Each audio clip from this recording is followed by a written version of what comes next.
My name is Sleeper, and I'm an artist who spent the past 2 decades on a mission trying to capture the visions I see when taking medicine plants. The thing is, I never seem to be able to. It's an impossible task. Invisible spirits that can't be caught on camera. I've made thousands of works, but none of them are even close. Despite never getting there, all of them have clues around what you see when your third eye opens. The visions I've seen are more beautiful than I could ever describe. From my perspective, the artist is fairly uninteresting. It's the visions that are important. I was asked to be an artist in residence at Art Basel Miami, and so I wore a mask and worked from inside a box, all to try to promote the mission, the artists who are working on the other side. At an exhibition in London, I dedicated the entire show to the plant spirits, each work, again, an attempt at the ineffable. And here I am now, the day before heading into Iquitos, Peru, to spend a month with the Shipibo shamans, having 12 ayahuasca ceremonies in a marathon journey to create a new series of works. I have no clue what I'm in for. I'm going to Peru to document the visions that I see to help map out the spirit world. Few of them are actually documenting it about what it looks like. And it's really fucking hard. It's impossible to actually capture anything. I've tried very, very hard for many years, and all of the art that I've made is of varying degrees of accuracy in terms of representation. It's very bizarre imagery. It's very complicated imagery. It's like my brain hasn't even got the ability to comprehend what I'm seeing for me to be able to then translate it. It's one of the hardest artistic challenges, is to capture those details and bring them back.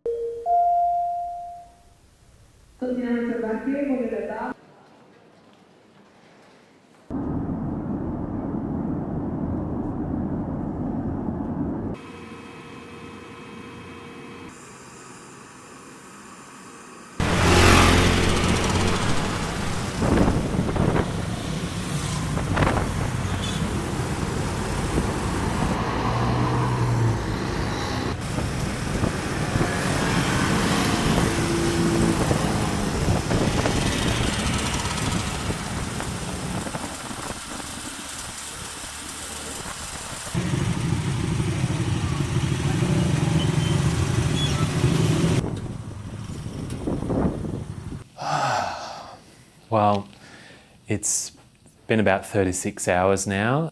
I'm exhausted. It's been 4 flights. There's been missed flights. There's been missed drivers. But man, Iquitos is just bustling with energy. It is just one of those cities that's filled with life, and it's just moving on its own accord and its own rhythm and groove.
So it's Monday, day 2, and tonight we we'll take our first ceremony. I'm really, really excited for that. I'll certainly be focusing to capture the visionary qualities. Met Christina, 75-year-old Shipibo shaman who will be leading the ceremony along with her 4 sons. They ask for a lot of trust, inside of those ceremonies. So I'm very excited to kind of give that trust over and to see what happens.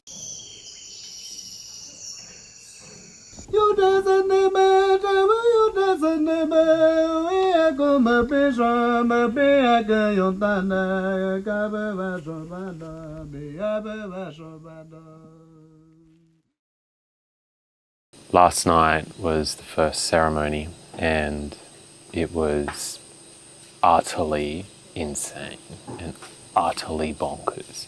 It was incredible, absolutely incredible. There were 5 shaman all sitting in a circle, laying around, smoking mapacho. We all drank the medicine in pitch dark, the lights went out, and we just waited until the dizziness was felt. And all of a sudden, one by one, they would start whistling.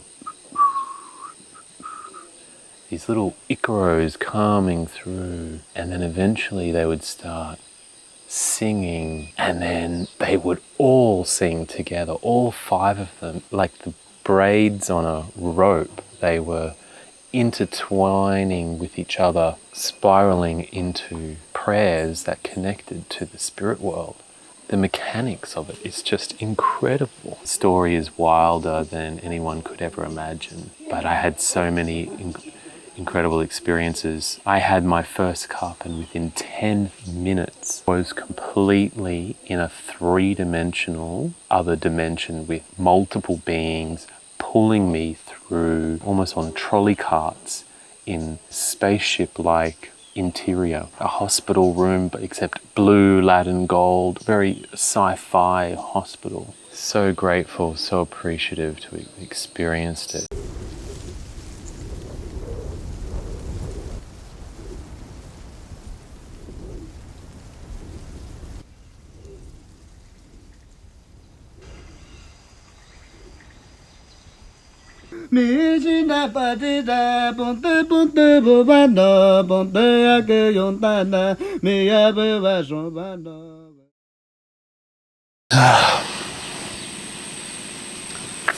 Well, last night was easily one of the worst experiences I've ever had in my life.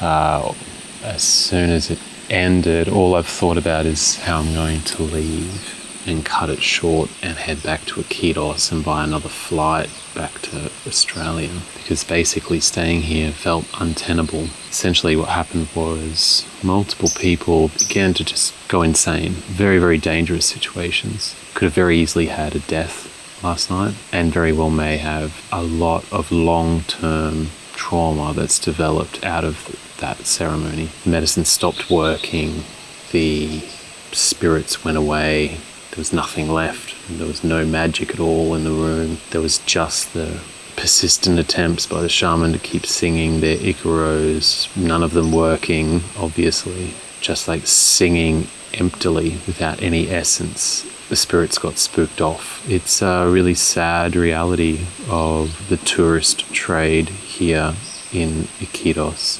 I'm very, very disappointed, very, very traumatized, very shaken up. Truly could not think of a worse experience.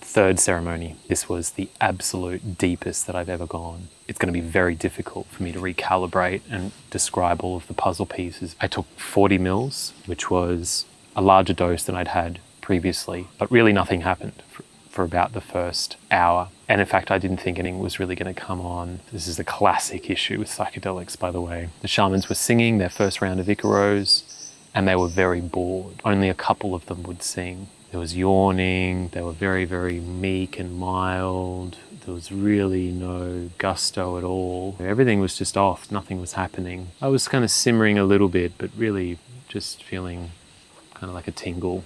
Then got called for second cup, and I went up, and then I came and sat back down, and I kind of thought to myself, I have been having recurring experiences where it is very late in coming on. It's like 2 or 3 hours in that it kind of kicks on. And my mind started to wander, and I started thinking about back home. I started thinking about my friend. I started thinking about how we would talk about UFOs, how interesting the topic of UFOs is, and how we'd share stories about how other people had seen it, or we'd share podcasts. I have books on UFOs. I've been looking at UFO topics for so long, and I've never met an entity.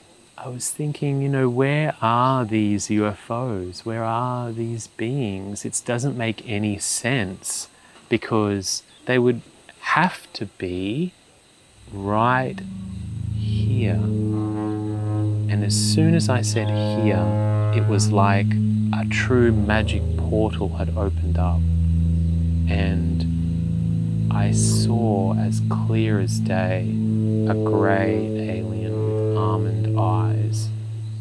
Received a message saying, we're always here, we're just beyond your sensory perception, we're just outside of it, and you don't even have to call us in, because we know everything that's happening here. And the only way that you'll find us is when you reach the end of the journey. And the end of the journey is including the end of time, the end of space, it's the end of this dimension. And the portal is a wormhole to pure contact. The only way that I've been able to meet them was because I had suddenly come to the proper conclusion through the concept development within myself. I think this is related with belief, but I could not fucking believe it. I could not believe that I saw this alien. But from that point on, I just started rising and rising and rising and rising and rising and rising and rising until I was absolutely fucking frying, absolutely off chops, and I could not see straight. I was just glassed up in DMT. I had a million revelations of mechanisms during the next 8 hours. Thought I was going to lose my mind because I couldn't turn it off. Once that entity thing happened, I was so sensitive to their presence. And I could feel when they were present and when they'd moved away. And sometimes they're singing and nothing's coming. And it's actually quite a boring event because the spirits aren't here. It's just an empty church. The really interesting bit of ayahuasca, it becomes an antennae to detecting the spirit.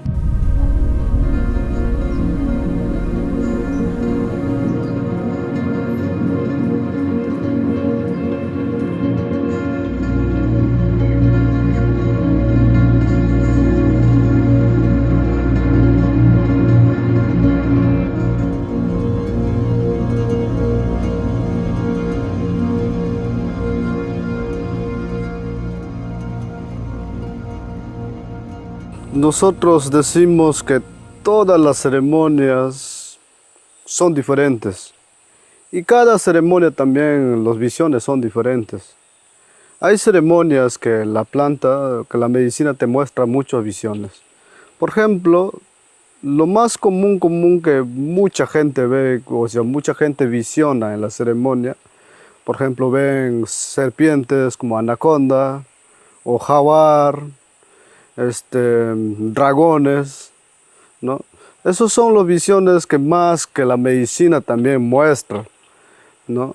A veces también que la medicina nos muestra muchas, o sea, flores, diseños, o sea, cada visión también tiene su significado. Por ejemplo, la visión de una anaconda, a veces en nuestra visión podemos ver que una anaconda te quiere devorar, ¿no? Pues no hay que tener miedo, o sea, déjate devorar, porque si una anaconda en tu visión te devora, es una limpieza profunda que hace la medicina. ¿no? Y a veces muchas personas tienen miedo viendo esta visión. Por ejemplo, el visión del jaguar. El jaguar es parte de la protección de las plantas medicinales. O sea, el visión del jaguar protege mucho. También como que nosotros como maestros tenemos la protección de eso también, para proteger las plantas o los huéspedes que están haciendo ceremonia con nosotros, pues, ¿no?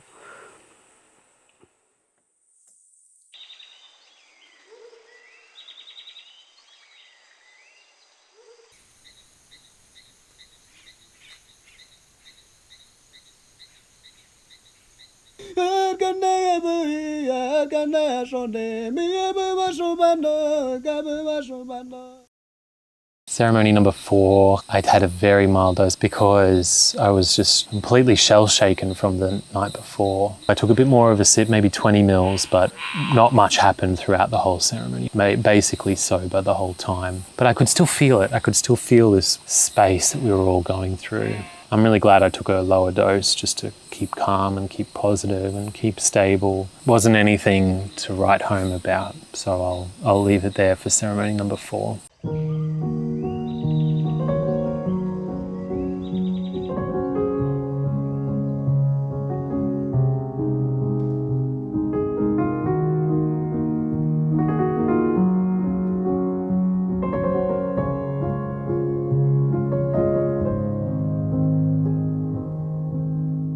So ceremony 5 was very mild.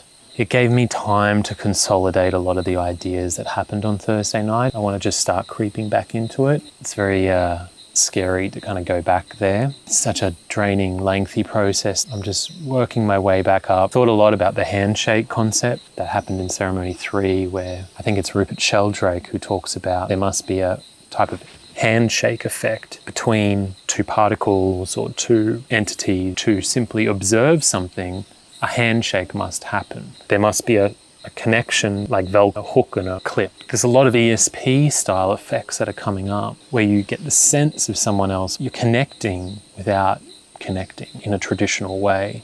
Perhaps there is a type of shared visionary state where two consciousnesses are interacting without saying a word. It's very interesting.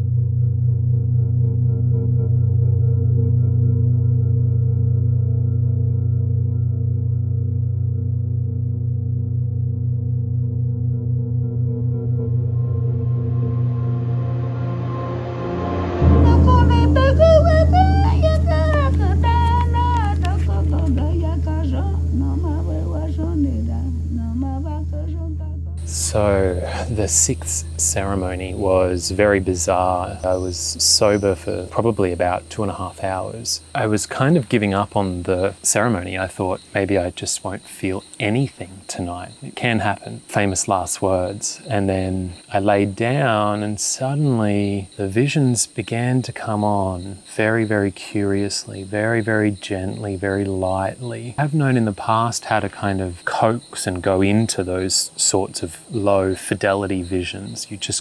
You really do have to gently let them develop. But after a while, they began to take quite a grip and became very clear. I was laying down and I lifted up my shirt and had kind of rolled up my long pants, taken off another shirt, and I was really fanning. It was a very, very hot night and very hot ceremony. And I was laying down, and normally I sit up. I started to get a little bit dizzy, like I couldn't quite tell horizontal and vertical, and it was kind of diagonal, and the visions were starting as vertical and turning horizontal. And then suddenly I began to see these rooms filled with all sorts of impossible objects and impossible living, breathing architecture. Rooms were scrawled with hieroglyphics and there were snakes on the floor. I could see these colourful little snakes covering the floor, and at one point one Icaro would start over one side and I would slowly position my head to make the Icaros kind of be vertically pulling me along. And I was realizing that actually I was horizontal, floating through these rooms. I couldn't believe it, that actually I was out of body, horizontally floating through these rooms and spaces, being kind of carried and pulled along by the Iquitos. And it just really blew my mind, because it's a type or style of vision that I haven't really had much of. And it's hard to describe why, but normally in DMT, I'm very, very cognizant and present and aware of myself. I'm still myself, but this one felt actually like a different part of me was experiencing those visions, and back seating down was my typical awareness point. So I wrote down in a message somewhere that it felt like it was my etheric body or my spirit body kind of floating through these hallways and passageways, and that it was that body that was experiencing the visions,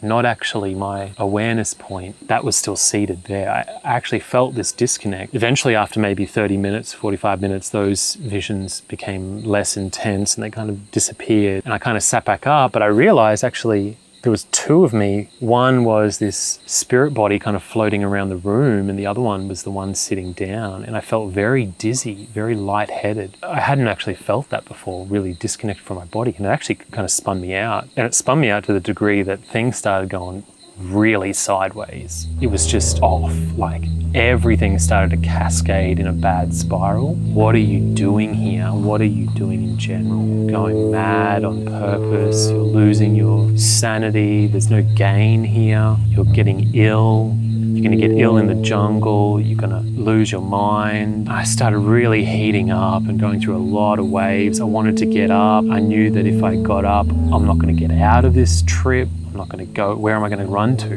Run into the toilet and sit there and think the same shit? Run into the hallway, sit with someone else and tell them the same shit? Doesn't matter. You're just neck deep in it. And it was a really hard, long experience. It was a few hours of that, and even at the end, all I was doing was counting down the seconds until the ceremony ended so I could just start to close it up.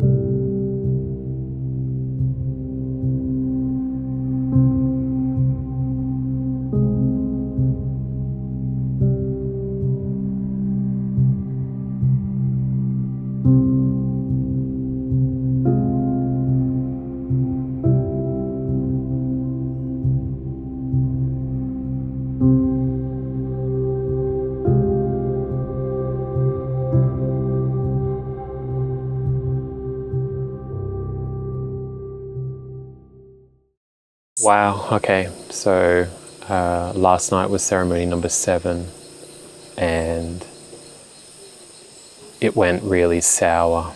Basically, it's the first time that I even hopped up during ceremony. But last night, within 10 minutes, I was completely flooded with DMT visions, but they were stroppy and fast and frenetic and ungrounded. Thousands and thousands of people's faces popping up and morphing and moving way too quick. I had an uneasy feeling. I thought, fuck, this DMT will have to run out quick. It had happened another time where it had kind of come on really strong. So I was thinking, oh, I really hope this runs out. I got so paranoid because I could not keep my eyes closed, because it was too intense, the visions. They were just too dizzying and uncontrollable. And then when I'd open my eyes, it would be my vision going very dizzy and very drunk and almost cross-eyed. I was stuck between having my eyes open or closed. I couldn't do either. Hundreds and hundreds of individual times looking towards the door for a grounding point. This is all before the Iquitos started. This is all in silence while people were just waiting for it to kick in. I'm absolutely skyrocketing. The Iquitos started. They were strange, the Iquitos. The singing was incredible. Like the shaman who, this one guy, sings in such a funny way. He completely doesn't try to sing in tune. He just really pushes how he feels. I actually love him the most, I think, because he feels the most authentic about his channeling process. And he stops and starts and changes songs. He started singing beautifully for the first time. He was gentle and hitting all these interesting notes. It just kept rising and rising, and suddenly I was about to pass out. I got really nervous because I thought I'm about to lose consciousness because I'm so hot. My brain is about to have an aneurysm. The heat is about to do some serious damage. It won't be the DMT that kills me, it'll be the heat. My brain is cooking. So then I was sitting there, I put the cold towel, wiped the cold towel entirely over my entire body and had it on the back of my neck. I need a fan. The towel's now not doing it. So I told the girl to get me a fan. I'm sitting there fanning my face off, absolutely furiously.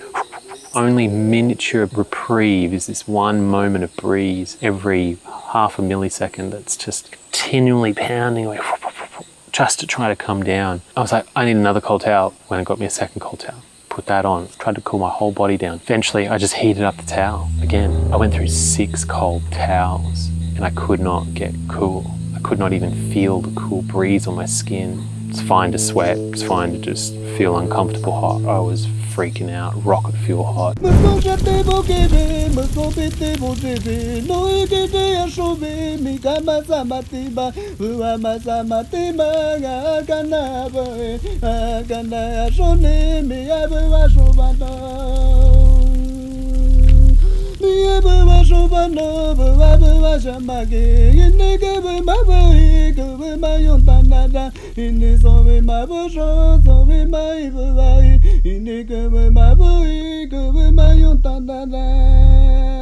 Ceremony number 8, it was fairly mild. It was just enough to give a really nice sparkle, just lots of thinking, very gentle visions. I thought a lot about practical things like the artworks to produce and some of the images that I've been seeing over the weeks. I saw some fantastic images that just were so stunning. I wish I could capture them with my eyes in the absolutely dark Maloka, the circle of the shamans in the center and the people in their mats all around. But as they kind of get up, there'd be a few red lights on from the mapachos that they're smoking, and suddenly someone would spark a light up and it would just, a single source of light casts shadows so beautifully. And at one point, one of the fellas was walking back into his mattress. It just looked like he was walking into a kind of doorway, a portal at the end of his mattress. Fireflies, there were so many beautiful lighting effects that were going on just physically and practically without really any hallucinogenic twists. So I'm moving into the final week, done 8 ceremonies out of 12. I truly can't believe I've even made it this far. I've truly pushed my own limits. I feel I'm stronger at the end of it. Just got to really try to capture some important contributions. There's a lot of really important insights that I've had that are already fleeting. I know these video diaries don't even capture any of it. Tried very hard, but it's not good enough. I remember writing a couple down in my notes. I added an extra one last night. Oh yeah, this incredible effect was happening in ceremony 7 of this patchwork of aesthetics on imagery. There would be like an architectural scene in the hallucination. It would be like columns and stonework and maybe steps, kind of just like a 3/4 pivoted angle. It would split the vision into maybe 9 strips. And each strip was a completely different visual style of the same geometry. So one would be like line art. The second strip, photorealism. The third one would be like cel-shaded Simpsons cartoon-like. That just happens so clearly, a mechanism in action, which is really what I'm on the hunt for. I feel like if I could just capture that as an artwork, that would be a perfect data set and try to decode how could that be constructed.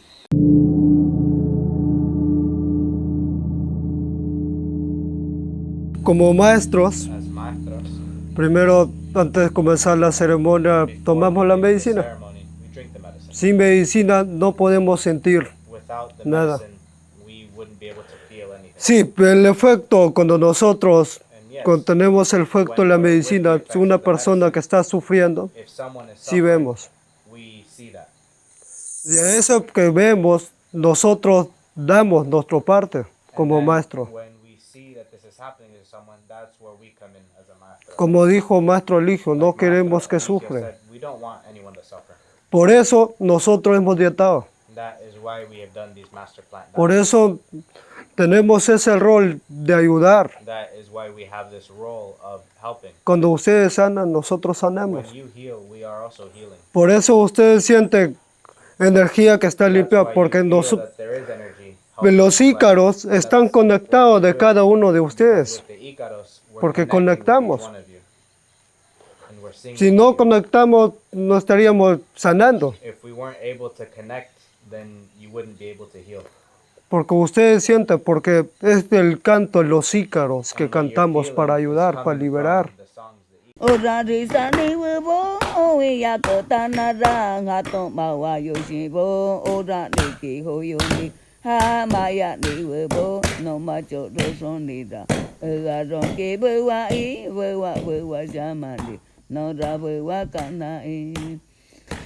Kapaya soba na dia jodo sobo wi mia undi shonkubi mukoshi na yonkubi mi jina sawuti ali jina sawuti koshi jina sawuti ali jina kuya hawu toka somaka hawu ondi somaka shina sawu mayonso. Last night was ceremony number 9. It was a really good ceremony. It was very interesting because yesterday they had brewed up a brand new batch. The ayahuasca tasted much cleaner, much less bitter, much easier to go down, much fresher. The way it came on and the experience in general was actually much more expected. It had much less strange surprises. That has happened multiple times throughout this journey. Not much happened. After about an hour, the second cup came on, I was starting to feel it. Suddenly I got a big rush of DMT kind of out of nowhere. Visuals began to come on. I began to kind of panic and go through my own trauma and my own process. I'm realizing how much trauma I have over going into that space. A couple of the nights I've had have just risen and risen and risen and risen into crazy territory where I can't come down. But it didn't do this. It just kind of rose up to a really kind of manageable height and it came back down to a level that was so comfy and right in the pocket, really sweet, gentle visions, a clarity of mental imagery that's just present rather than overbearing and completely encompassing and three-dimensional. Just wanting space and time to actually enjoy and process and think and ponder. And one of the big realizations for me was the Shipibo artworks. And they spoke through kind of what they meant. They just were really thinking about it in quite a fundamentally different way. The best way to describe it is probably that the West really focus on aesthetics, you know, almost in the same way that the shamans mentioned that. Don't worry about the visions, you know, they're not as important. But in the West, the visions are very important. How beautiful they are, how colorful they are, the composition of them. That is the artwork. Generally, art is treated in an aesthetic manner. Whereas the way they were describing their stitching works, it was almost like they were just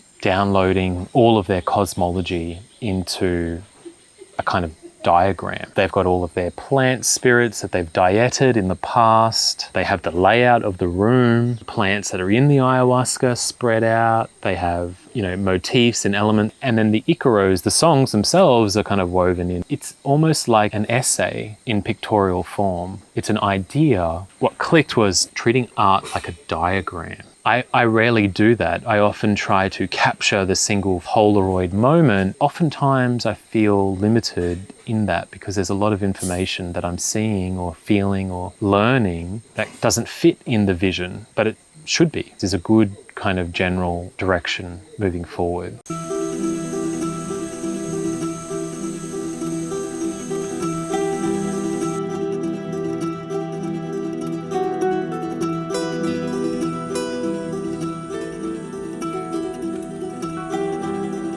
Bueno, vamos a comenzar con las líneas. Alguien puede decir la línea es por gusto, los arte. Este es un arte shipibo que hicimos que nuestro madre, nuestros padres lo dejaron herramienta para seguir, para no perder nuestra costumbre. Vamos a comenzar con la línea. En la primera línea, antes de la ceremonia, hacemos la protección de cada uno, proteger entre todos. Tenemos la protección de bomisana. Bomisana es una planta medicina que utilizamos para protecciones. Tenemos la protección de chirisanango. Chirisanango es una medicina fuerte, antes nuestros abuelos tomaban.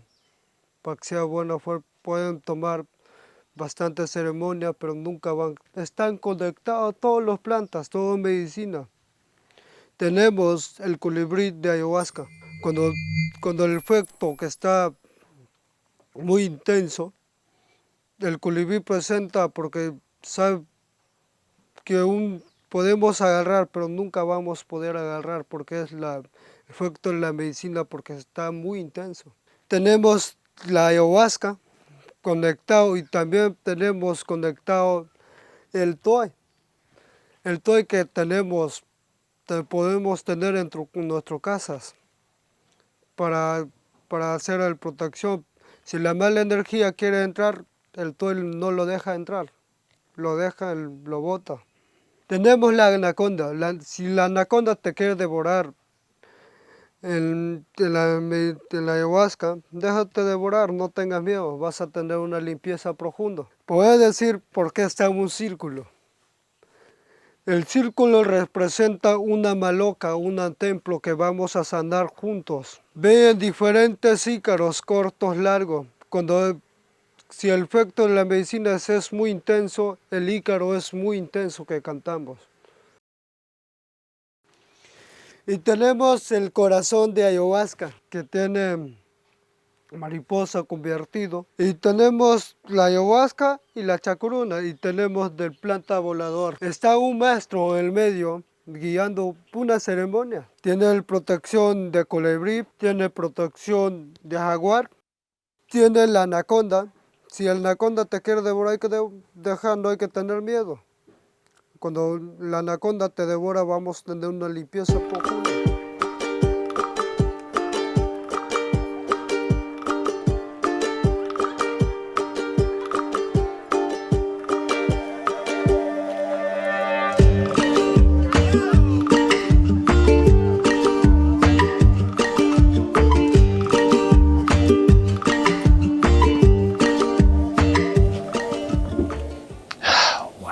So just did the Bufo toad, 5-MeO DMT, and it was a very, very good experience, something that I'll definitely cherish and try to unpack for a long time. I went up first in the ceremony, held on to the smoke for as long as I could, and suddenly all these geometric patterns kind of came over. Very similar to DMT, except the geometric patterns started and overlaid onto my eyes. I suddenly got completely frightened. It kind of vibrated and shaked, and then suddenly, crack!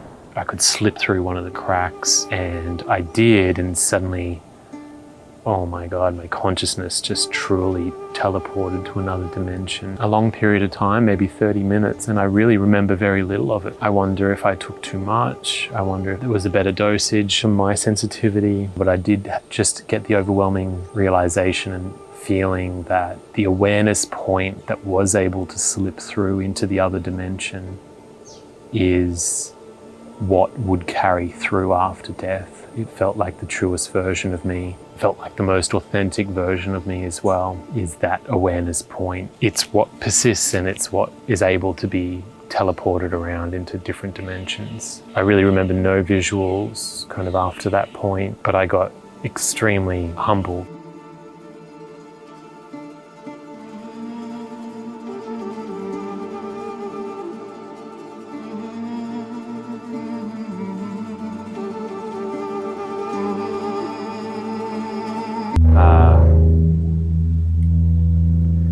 It was a really, really hard ceremony. It was a very difficult and very tough ceremony. There was a lot of pain in the room, a lot of anguish, a lot of crying, a lot of absolute distress happening, and it's very, very taxing. I personally went through a lot of that as well. Within about 10 minutes, the visions came on very, very quick. You know, I was seeing like completely three-dimensional, I guess, sort of chambers with the classic DMT kind of entity, a mercurial, ever morphing geometric form that's very challenging to grasp what it is, but it feels almost like muscle, but it's alive and it's writhing. It's this entity or spirit, and it's got woven these geometric patterns over the form. I can see it, but it's very difficult to describe. Almost like trim on a piece of fabric, but they're woven and nestled and overlaid and like projected as though the geometric patterns are writhing and embedded inside of the skin of this form that was dominating the visions. This is after 10 minutes, these visions came on, very three-dimensional, very intense, and they probably lasted for about 40 minutes. Then all of a sudden I became very sober. I thought, oh wow, I had used up all the DMT. This kind of very fast onset of very high intense DMT. At some level there's like a gating mechanism that happens where as it's detecting the DMT in the system, it starts kind of like processing it, but then it must kind of block and catch and store the DMT up to a certain threshold point, and then it must spill over into being released and processed. This is certainly what happened when I overdosed at home. There would be these incredibly intense waves of DMT that would flood the system, and then it would be like my brain would be able to pause and catch and not process it continuously like a drip feed, instead kind of like a valve to start and process, and then the visions come on and stop. I sobered up for probably about maybe an hour and a half, and then I had no expectation of it coming back on. Then all of a sudden beside me, the person mentioned to a facilitator, hey, I'm kind of really going through something intense here. And at that moment it just suddenly broke my concentration for a brief moment, and all of a sudden it came back on for me really, really intensely. And my whole field of vision became white noise, but the noise is not pixelated artifact, it's these intricate pattern, this whirring of the other plane, and it just came on and snowed me under. I was completely blind, vibrating at such a high level, and I went, uh-oh, this is going to keep going. This is a big one now. And it really just kept going. It was one of those experiences that was just absolutely brutal in trying to get through it. It truly petrifies you when it is crawling in your skin and you are crawling insanity, crawling with craziness. You are just holding on by your fucking dear life. And, then people are just losing their shit near you. They are completely crying their eyes out there, but they're venting, like cannot grip reality and say, why, like, why me? Like, why? Just, you hear all the distress signals of someone trying to process such a big load, and there's no real good way to do it. You just somehow get through it. Oh, it's just truly like a brutal process. Breathing doesn't work, breathing helps. And I just rose in heat. Suddenly I became so hot at my hands and my fingertips, boiling hot. The strangeness is coursing through my blood. So that lasted for about 2 or 3 hours, all the way to the end, and I still felt it in the morning. Didn't come down for a long time. This was the same dose as the night before. The dosage is just, it doesn't make any sense at all. It is so brutal to process the dosage. You just don't know what is going to happen. One of the major realizations I had of this one was there is a whole other level and layer of mechanics that are going on that aren't chemical, that aren't biochemistry, but in fact that they are spirit, a consciousness or intelligence that sits outside of standard reality. And the Shipibo have just been sensitive enough to begin engagement on that plane of consciousness. It's what the plant dietas are. They go take one plant for a long time in silence and begin to connect with its vibration and spirit. And I don't think it's just their own mind manifest and they're really just connecting with a part of themselves that they call a plant spirit. I really don't think that, because you can feel these other qualities happening that influence in real time the experience of everyone in the room.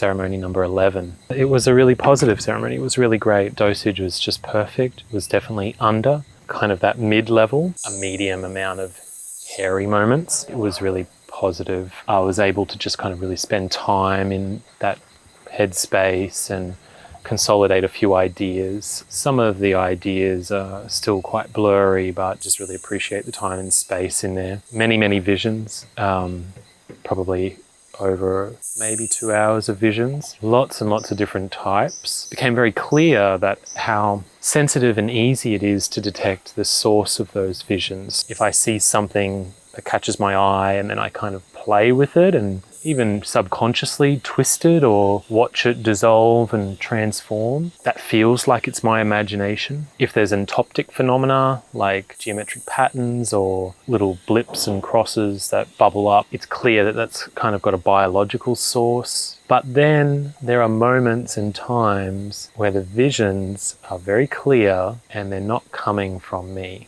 Spend a lot of time in that space to really get that sensibility. I would say maybe like 30% of the time last night was those types of visions. You know, one example was in a catacomb in Egypt, cut out in the rock, in the ground, dusty rock. And inside of the cut out rock was almost like a burial tomb, but it was completely complex geometry that was covered and crawling in the classic DMT patterns. Hyperdimensional object.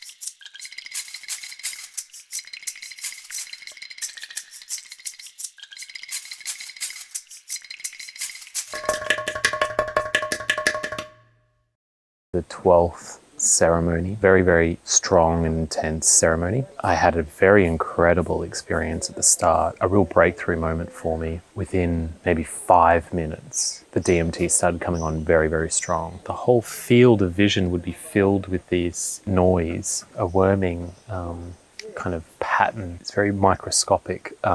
It's just coming on very strong. I was entering big tunnels from a single dot point of light. There was this, in my visual field, I've been so scared of the visions for many of the ceremonies. I think ever since I had a really big ceremony, I've just been petrified of the visions because whenever I go into them or focus on them, they just felt like they would infect me. I wouldn't be able to understand or decode or see anything beautiful. What happened was there was this gnarling, lashing, tongue or whisker-like kind of field that was very aggressive. Felt like a conscious kind of space, very murky black. It was filled with my vision and I would constantly not want to look at it and would look over into the catch a glimpse of the real world's light. Very, very faint light, but it would just be a grounding kind of beacon. Look at this light because I was petrified. And eventually I just got, to be honest, sick and tired of being scared. I just basically kind of surrendered and gave in. I don't think I surrendered really confidently, but I had heard, chatting to one of the facilitators, who was telling me about Eligio, who's one of the lead shamans here, and he was telling about some of his visions, one of the shaman's visions. And one of them was field of vision filled with scissors, and he was stuck on a conveyor belt that was going forward into these scissors. And he was really petrified. Once he kind of reached that point, he just went through the scissors and out the other side. He went on this incredible 6-hour vision quest where all of the medicine plants and their information and ailments were relayed to him. Because I think that process of surrendering is a very critical mechanism. So I briefly remembered this point and this field of nasty visions. I just surrendered and suddenly I looked at them and I went, I'm going to go into you. And I went in and through the other side and you wouldn't believe what I experienced. It was like there were 2 levels in a kind of mutedly coloured three-dimensional house or rooms, and there were little people, little workers moving about and kind of autonomously going about their business. I don't really know what they were doing at all. And they were very simple, almost like a figurine, very smooth kind of features, like almost a spherical head, tubular body. But they would kind of get up, move about, turn, look at me, move down a level. I was just completely stuck in that world for about 10 minutes. It's very rare that I see these beings. It was so clear it being something. Who knows what it is, but it was just felt so authentic. And so I actually think the plant spirits are putting up tests. Eligio said that this is a test. I think these plant spirits actually do put up false walls. I think in the same way we have masks that frighten off people, or it's simply a defense mechanism for hidden knowledge, just in the same way that a very scary looking lizard that flares up, it may not actually be dangerous, but it may look fearsome. Anyway, it was just an incredible moment. Then it kind of died down a little bit, and then it picked up really, really intense for the rest of the ceremony. Pondered a lot about all sorts of things. It's all a bit of a blur, to be honest, the 12 ceremonies now. I've had so many thoughts and so many musings about concepts. It really caps off a series of experiences that I've had here that are very archetypal. And when you read about them,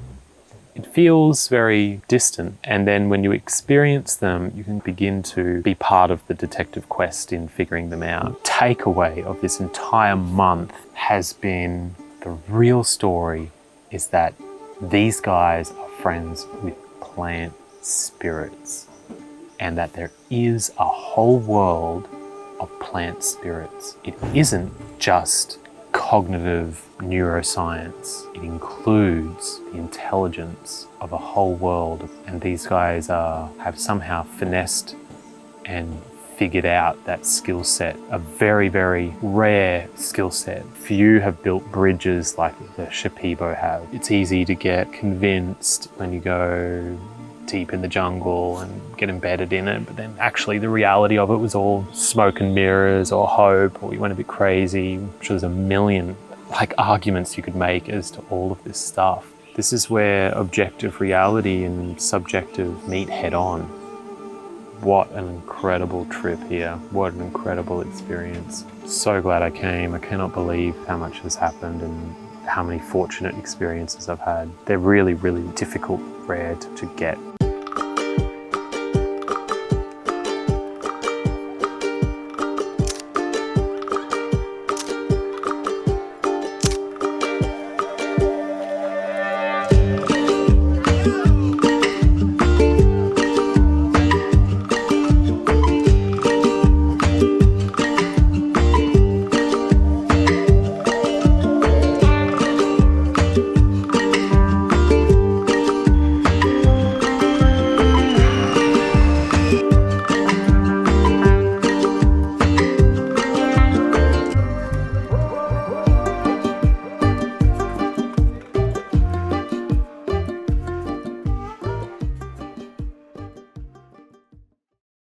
I'm just about to go back into the studio now, and I'll start trying to make some of these artworks around what I saw. I have all these memories in my head. There's so many scattered flashes of completely impossible scenes and objects. These things will slip away and disappear over time. Really, the only thing I can do is try to very quickly lock some of these visuals down. I wrote and tried to talk and sketch as much as I could, but there was so much more I didn't even articulate. We're talking hours of visions. This is going to be the coolest series that I've ever done.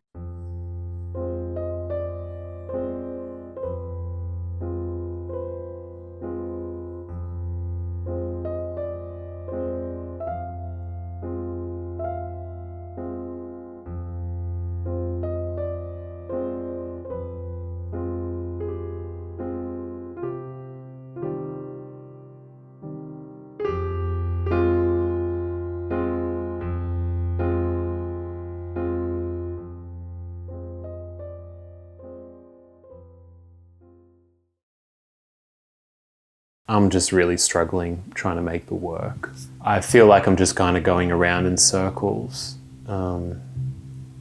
Everything I touch doesn't really have the quality or the essence of what I was trying to get. It all looks a lot like the work that I was doing before I went over, which feels really deflating. I think I'm deploying a lot of my old techniques and they're just not cutting it anymore, which is really hard because I don't really know what else to do. You experience this incredible beauty and then you just can't actually document it correctly. Is it my memory? Is it my ability to cognize what I saw? Is it my ability to note take quick enough? Is it my inability at the technical limitations of using software? Is it my inability to draw at a really high fidelity level? I feel like it's a swirling pool of all those problems at once. But it is all those problems, but it's something deeper. It's honestly like these things don't want to be seen. And you've got to try to everything you can to kind of coax them out.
I can't believe that I've made it to the end. So much blood, sweat and tears have gone into making this happen. All of those incredible visions and incredible experiences that I had. It feels like each one is filled with different clues and different ideas and little details. Underneath the surface, there's a real story. There's a lot of signal and there's a lot of noise. And I think that that's one of the difficult facets of this field of artistic inquiry. I spent so many hours looking at the shapes and sculptural forms that were just twisting around endlessly into themselves, but you could tell that these things were alive. They would look back at you. So this work is a bit like a sketch or just a study of that novelty you see behind your closed eyes. In this one, I decorated the room with the Iquitos that were being sung. I had felt like I was stumbling into some of these places, and at some very specific moments during the visions, it would suddenly feel like a very distinct and a very different presence would enter the space. It would feel like they were literally beaming new visions telepathically, like a dream in a dream. They felt serious and they moved around like they were on a mission. They certainly meant business. On Ceremony 3, I was catapulted into visionary worlds.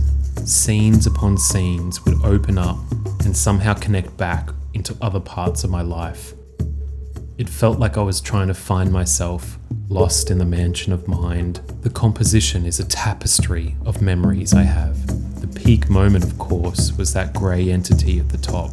who said they were always here and always watching. You just had to ask for them. This work tries to capture my most visionary experience I've ever had. A good friend made the analogy before I left that the mission of the artworks is about how close you could get to the keyhole, which allows you to peer into the locked rooms of consciousness. It's like your subconscious was this incredible thought machine where each one of the pumps and pipes and drums and tubes would expand and multiply in real time as you thought. You were literally watching your own mind. This piece captures that transition between moods and worlds. You can see how the face is partially in this world and of the next, which had turned into some sort of playpen. I'd so often feel like a child, as though I knew nothing. I would glance around and notice something that caught my eye, but the longer I'd look at it, the more kind of metaphysical knowledge would come through, like how everything is connected. Inside one room, I saw something like an infinite toy machine that spilled out incredible animals, hawks and leopards, snakes, all spirit animals that were majestic and multicolored. And it felt like I was this kind of secret smuggler trying to desperately capture and take them back, which is that sack over the shoulder filled with these toys from Wonderland. I remember one time being in the Maloka and looking up towards the roof where I'd seen all these serpentine bodies writhing and circling slowly in the roof. I'd look down to where the circle of shamans were in the middle, and it looked like they'd been replaced with cartoon spirits, like ringmasters, and they'd be singing the Iquitos, but you could actually enter into the sound you're hearing, like it was a door or a portal had opened up to the source of what they were channeling. It's clear that they had friends in high places.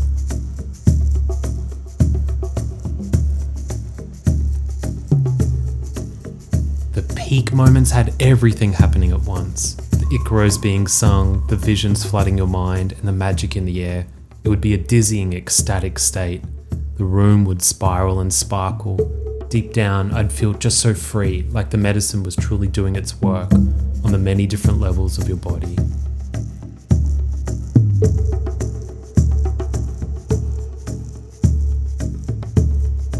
One ceremony, I was brought to tears after just sitting there and watching the wildest forms unfold in front of my eyes for hours. The things you see are so beautiful, so impeccable. I'd just relax and be so appreciative of having the time to sit and study what they were doing. All of these ornamental, deep-sea creatures would emerge without ever trying. Everything was covered in patterns and ornate textures. There were trinkets that were baroque and meaningful. And it felt theatrical, like they would come out, put on a show for you before slinking back into the inky black sky.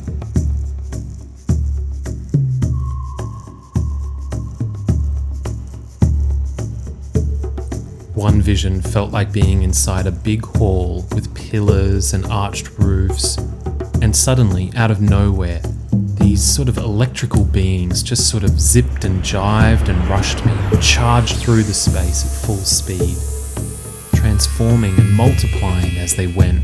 They would leave no trace behind them, and they would never be seen again. It was like a stampede in hyperspace.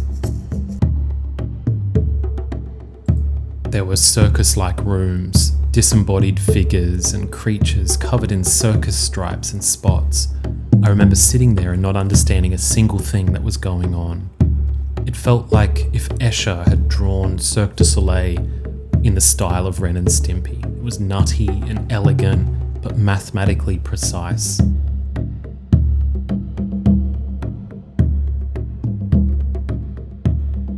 I remember floating horizontally through rooms that looked like sandstone, similar to the pyramids, and faces were woven everywhere into the structures. It felt like what it would look like if you died. I was doing this gonzo-style journalism in there, but the weirdest part was who was watching me float sideways through these rooms. Who was secretly recording these tapes of the afterlife? Each vision, each room, just led to so many more questions. And these are just really a drop in the ocean of what was experienced on the other side.